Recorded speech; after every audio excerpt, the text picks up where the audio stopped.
బుడమేరు ఉపద్రవానికి కారణం జగనే. 5 ఏళ్ల పాలనలో బుడమేరును గాలికి వదిలేశాడు. జగన్ రెడ్డి దుర్మార్గాలన్నీ బయటపెట్టి తీరుతాం.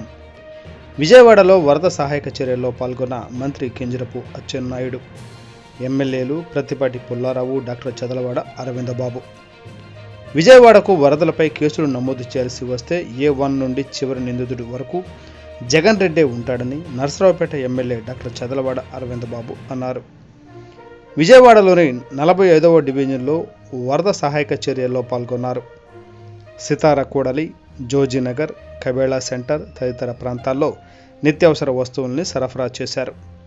ఆహారం, త్రాగునీరు, పాలు, బిస్కెట్లు, కూరగాయలు, బియ్యం, నిత్యావసర సరుకులు, వైద్య సేవలు సకాలంలో అందేలా అధికారులు, సిబ్బంది చొరవ తీసుకోవాలని కోరారు. ముంపు బాధితులతో నేరుగా మాట్లాడి అందుతున్న సహాయంపై, దానిపై వారి సంతృప్తి స్థాయిని అడిగి తెలుసుకున్నారు. వ్యాధులు ప్రబలకుండా బ్లీచింగ్ చేస్తున్నట్లు తెలిపారు. తెలుగుదేశం ప్రభుత్వం హయాంలో 400 కోట్లతో బుడమేరు విస్తరణ, కృష్ణా నదితో అనుసంధానం పనుల్ని చేపడితే రివర్స్ టెండరింగ్ పేరుతో జగన్ రెడ్డి ఆ పనుల్ని నిలిపివేశాడన్నారు.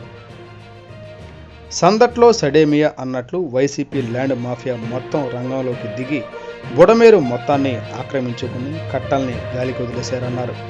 మరోవైపు వల్లభనేని వంశీ లాంటి వారు బుడమేర కట్టల మట్టిని కూడా తవ్వుకుని అమ్ముకున్నారన్నారు.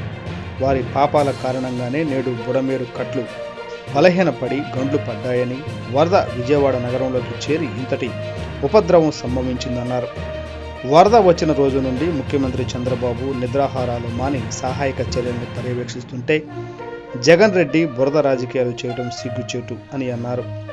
కనీసం పట్టుమని 10 మందికి ఆహారం కూడా పెట్టని జగన్ రెడ్డికి చంద్రబాబును విమర్శించే అర్హత ఉందా అని ప్రశ్నించారు. వరదలు వచ్చిన ప్రతిసారి హెలికాప్టర్లో వెళ్లి లోపల సెల్ఫీలు తీసుకునే జగన్ రెడ్డి ప్రజాక్షేత్రంలో నిలిచి పనిచేస్తున్న చంద్రబాబును విమర్శిస్తే తోలు ఒలిచేస్తామని ఎమ్మెల్యే డాక్టర్ చదలవాడ హెచ్చరించారు.